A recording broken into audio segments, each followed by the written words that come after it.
as Joe Biden ends his presidency. That's all, folks. A new era of America begins.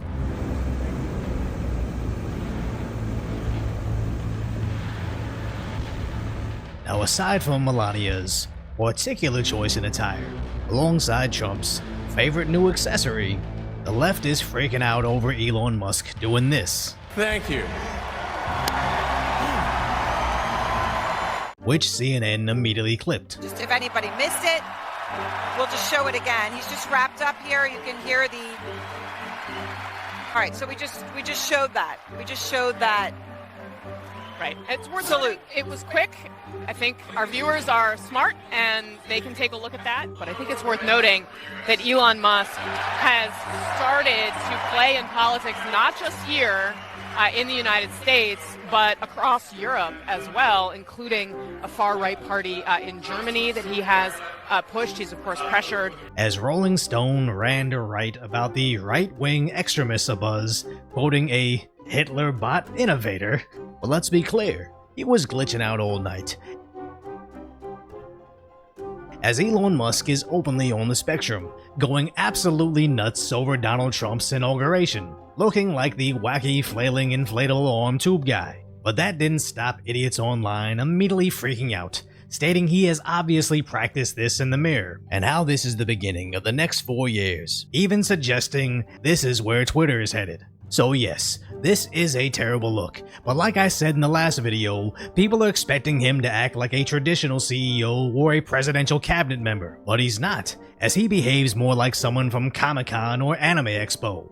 Though it is interesting how selectively outraged they are, as apparently it's not a problem when Kamala did it, not a problem when Hillary did it, and even Obama seemed to get a pass. It's always gonna look objectively terrible no matter who's doing it, but there's no reason to get mad over something done accidentally just because somebody evil did something similar. It's like that guy from the greatest anime of all time, Yu Yu Hakusho, having a Buddhist symbol on his head until it got used by that other group, or all those girls getting named after an Egyptian goddess before that other ISIS started gaining national attention. But at this point, the mainstream media just has to get mad at something. I have to say, I'm looking at this crowd, I do not see many people of color. Has anybody else besides me observed that? I'm fascinated by why that is. On Martin Luther King Jr. Day, the most notable and one of the most high-ranking is Justice Ketanji Brown Jackson, first black woman to serve on the U.S. Supreme Court. CBS crying that there's no diversity just because it's MLK Day is stupid, but also hilarious when she points out that the highest ranking black woman there is Supreme Court Justice Ketanji Brown Jackson, which means right after she lost, they are no longer counting Kamala Harris as black. But that's just more nonsense to distract the masses from what's really going on. This next order relates to the definition of birthright citizenship under the 14th Amendment of the United States. Okay, that's a good one. Birthright. That's a big one. It's ridiculous. We're the only country in the world that does this with birthright, as you know. This is a proclamation declaring a national emergency at the southern border of the United States. Ending birthright citizenship and declaring a national emergency at the border is incredibly important, but all they want to talk about is if there's enough representation at the inauguration. It's the same tired tactics that lost them last election, but they can't seem to help themselves. As El Paso secured their border on day one, the CBP app was immediately deactivated, which did cause distress for those relying on it, as the left started freaking out about how sad this looks. Now, I was going to play the clip of Laken Riley's family finding out she was murdered, but that whole dynamic of don't ignore that grief because of this grief just seems sad, as it's really their only move now, where if you can show a certain law causes suffering, we should just get rid of it, ignoring the very real consequences of a lawless society.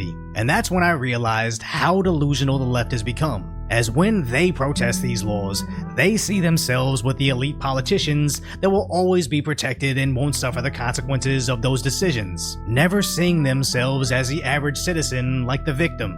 Just like when Biden said he wouldn't pardon his son. Have you ruled out a pardon for yourself or any other additional members of the family? For myself? Yes, sir. What would I pardon myself for? That's what I'm asking. No, I have no contemplation of pardoning myself for anything. I didn't do anything wrong. and despite that, he immediately pardoned his son. But the media ran to protect them from the public. Even if you're open to it, the substance of it is still the story of Joe Biden loving his son as he struggled. President Biden commented as a loving father, as I would hope any loving father would do. The Hunter Biden story, the scandal, the this, the that, it's also the story of a father's love. And Joe Biden has never and will never give up on his son Hunter. And now Biden has extended those pardons to his entire family, which is in stark contrast to when they thought Trump was going to pardon his family. Have you ever heard of somebody getting a preemptive pardon who was innocent of all crime? Who's just an innocent person? Have you ever heard of that? Just somebody getting a blanket pardon and they're an innocent person? But no, it's the president's own family. It's people that have been covering up for the president in addition to his own family. Is there an innocent explanation for someone to seek preemptive pardons for family members? Would you do that if you knew you were innocent and just worried about outside forces? The answer to that is going to be no.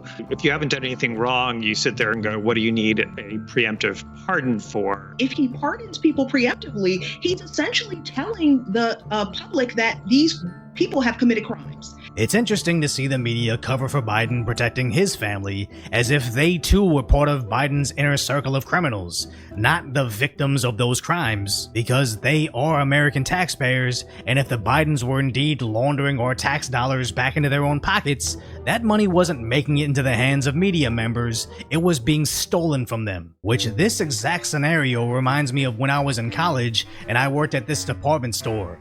There was this certain section that sold high-end designer stuff, and that sales team would routinely interact with multi-millionaires, selling them $1,000 clothing and accessories, and for some reason that smug elitism would rub off on those employees. So they would treat the other workers in the store like peasants, because they had this false sense of superiority over everybody, forgetting that we all show up to the same store and clock in for the same job, somehow forgetting that just because they hang out with these wealthy elites, it does not make you one of them. Which is the exact same thing that's happening with the media today. They spend all their time cozying up to those sleazy politicians, forgetting that they just see them as nothing more than cattle to be taxed. Just look at Don Lemon. He always did their bidding as their loyalist, useful idiot. But as a useless idiot, he's just a struggling TikToker sinking into obscurity. So when Elon Musk goes up and says, I'm gonna cut out all the government bloat and frivolous spending, it amazes me that these idiots will want to attack him over his awkward arm movements in order to protect the people stealing our money. So maybe one day I too will learn that insane level of brainwashing, but for now I can just ask, if you appreciate my concise, lighthearted commentary, hopefully I've earned your subscription, then go check out my video on how they're finally turning on the left.